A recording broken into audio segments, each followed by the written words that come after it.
Hai semuanya. Berjumpa lagi bareng Mimin Noba di sini. Mimin ucapkan terima kasih ya untuk para sobat Noba yang sudah memberikan support dan kesetiaannya sampai sejauh ini. Dan juga Mimin tidak akan bosan-bosan minum pil Tika Dewa agar terus kerja membawakan episode-episode berikutnya dari BTTH Keabadian Kaisar. Pokoknya jangan bosan-bosan untuk terus mengikuti kelanjutannya. Kalau tidak, Mimin akan membuat kalian tidak bisa tertawa atau menangis. Let's go, mari kita masuk ke dalam ilusi seni radionya.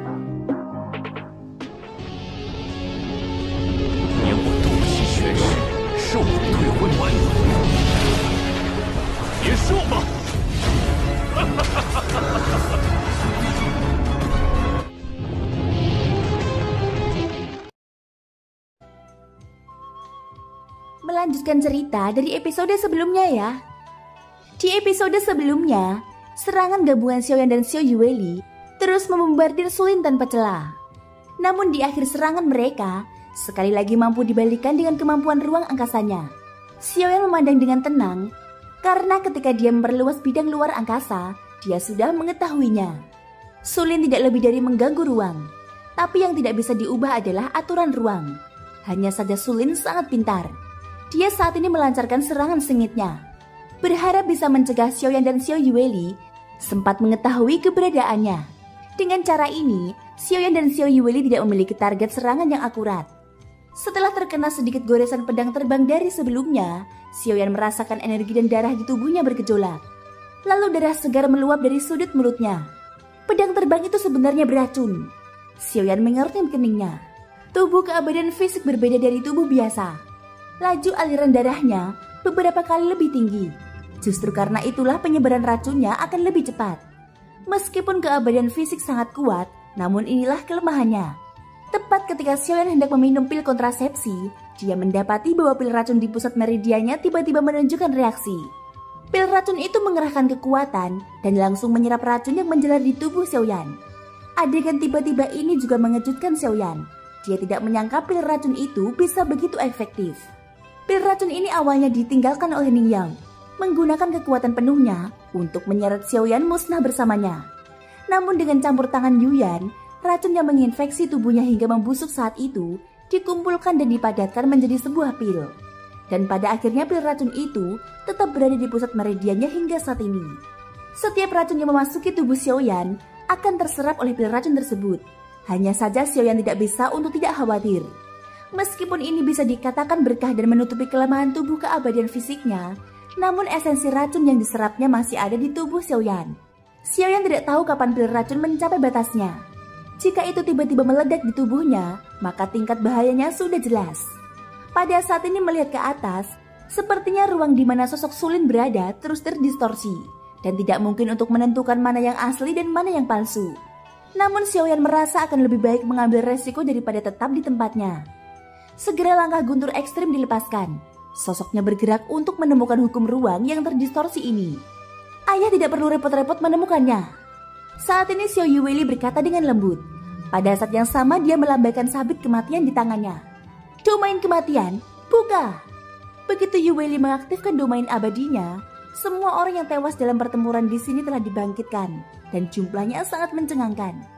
Lagi pula ada begitu banyak makhluk hidup di seluruh bintang Hongmeng yang jatuh. Di bawah domain kematian Xiao Yueli, mayat-mayat ini dipenuhi dengan kebencian. Dan untuk sementara mereka dapat memiliki sebagian kekuatan yang mereka miliki selama hidup mereka. Namun ketika sebagian dari mereka datang ke domain kehampaan milik Sulin, mereka langsung terkoyak dan hancur. Bagaimanapun semuanya adalah jiwa mati. Masih sulit menghadapi keabadian dewa tingkat ketiga seperti Sulin. Tak lama kemudian, suara Yueli sekali lagi bergema. Domain kematian, pedang pembunuh jiwa. Semua hantu dengarkan perintah. Asal-usul serta takdirmu akan dihancurkan. Dengan roh kebencianmu, aku akan mengadakan pedang pemotong jiwa dan membalas sebab dan akibat dan membiarkanmu memasuki reinkarnasi. Begitu suaranya jatuh, jiwa-jiwa yang dibangkitkan itu terbang keluar satu demi satu dan dengan cepat berkumpul di depan Xiao Yueli. Kemudian berubah menjadi bilah pedang yang tidak beraturan. Ini adalah hasil dari sebab dan akibat taisumu. Apa yang aku potong adalah sebab dan akibatmu. Aku juga akan membunuh jiwamu. Yueli berkata dengan dingin. Sepasang matanya yang berwarna merah muda menjadi sangat dingin. Sosoknya yang tinggi memancarkan aura kuat. Sambil memegang pedang pemotong jiwa di depannya, Xiao Yueli dengan lembut mengangkat tangannya dan menebas di udara. Terlihat yang terbang menuju Sulin adalah benang putih yang tak terhitung jumlahnya. Mereka mengabaikan domain void kegelapan yang terdistorsi. Karena sebab dan akibat, serangan yang terbentuk dari jiwa-jiwa kebencian ini dapat langsung mengunci lokasi tubuh asli Sulin. Untuk sesaat, ruang di sekitarnya terdistorsi lagi. Saat ini sosok Sulin akhirnya terungkap. Dia terjerat dengan benang sutera putih dan wajahnya tampak panik. Bajingan, kalian jiwa mati, keluar dari sini. Jadi bagaimana jika aku membunuhmu? Kalian semua hanyalah semut. Semua semut pantas mati. Sulin berteriak. Hantu yang tak terhitung jumlahnya terus memanjat tubuhnya. Tidak peduli seberapa keras dia berjuang, dia tidak bisa menyingkirkannya. Selain itu hantu-hantu ini memakan jiwanya. Sehingga rasa sakit itu menyebabkan Sulin dengan panik ingin menyingkirkan mereka. Setelah menemukan sosok Sulin, Xiao Yueli bergegas keluar dan menikamnya dengan pedang pemotong jiwa. Saat Xiao Yueli mendekat, Sulin mengangkat kepalanya dan berteriak meskipun dia kesakitan. Balikan untukku! Pedang pemotong jiwa yang ditusuk oleh Xiao Yueli tiba-tiba berubah di depan matanya. Itu menghilang dan benar-benar bertukar dengan posisinya. Sementara Xiaoyan dan Xiao Yueli menekan Sulin, pertempuran sengit lainnya juga terjadi di bintang Hongmeng. Jumlah prajurit Taisu sangat besar, bahkan lebih dari 1 juta.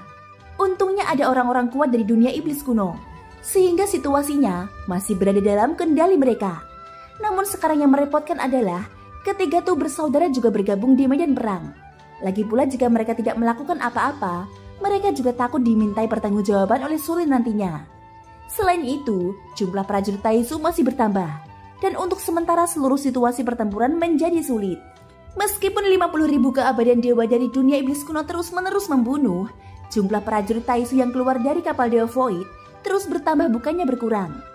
Mereka harus mempertahankan gelombang serangan Taisu ini. Taisu mengandalkan jumlah mereka yang besar untuk mengalahkan musuh dengan serangan berturut-turut. Seolah-olah mereka seperti ngengat yang terbang ke dalam api. Di medan pertempuran Xiaoyan saat ini, Sulin juga memiliki banyak trik. Kemampuan domain ruang void miliknya sangat kuat. Dalam waktu singkat, serangan Yueli dapat diselesaikan olehnya. Xiaoyan yang berdiri di udara kosong akhirnya tidak tahan lagi. Dia tahu bahwa semakin lama penundaan, maka semakin merugikan bagi mereka. Oleh karena itu, Xiaoyan tidak bisa lagi menyimpan kemampuannya. Saat ini dia harus menemukan cara untuk membunuh Sulin dan kemudian mengungsi. Bala bantuan Taisu pasti mulai berdatangan setelah Sulin bangun. Begitu lebih banyak orang kuat Taisu tingkat ketiga muncul, atau keabadian dewa yang lebih kuat muncul, maka pengepungan akan terbentuk.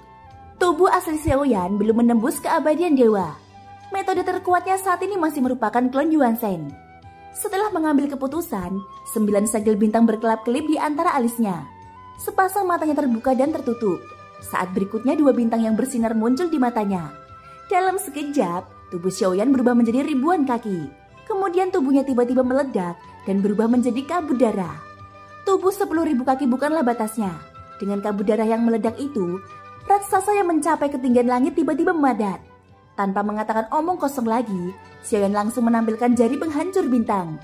Jari penghancur bintang yang digunakan oleh Xiaoyan sebelumnya hanyalah ilusi.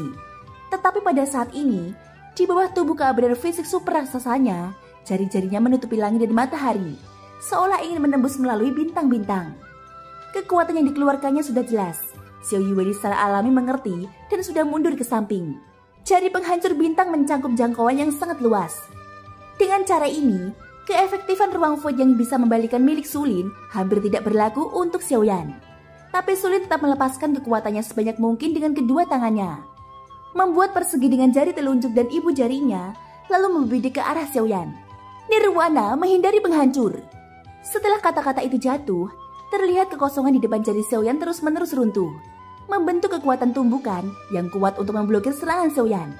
Dampak yang disebabkan oleh keduanya segera hilang, dan seluruh bintang Hongmeng bergetar hebat saat ini. Melihat ini, Xiao Yueli bekerja sama dengan Xiaoyan dan bergegas menuju Sulin lagi. Pedang pemotong jiwa di tangannya membawa jiwa tak berdosa yang berhubungan dengan Sulin dan menebas ke arahnya lagi. Sulin hanya merasa seolah jiwanya digigit gila-gilaan oleh jiwa tak berdosa ini. Dia tidak dapat menahan diri untuk tidak memuntahkan seteguk darah besar. Ada kepanikan di matanya. Dia sepertinya tidak menyangka bahwa 2 orang di depannya begitu kuat. Hanya karena kalian berdua para semut, sangat mustahil bagi kalian untuk mencoba membunuh yang mulia ini.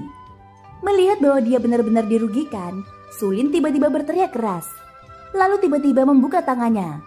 Terlihat prajurit Taisu yang tak terhitung jumlahnya datang satu demi satu dan mengerumuni.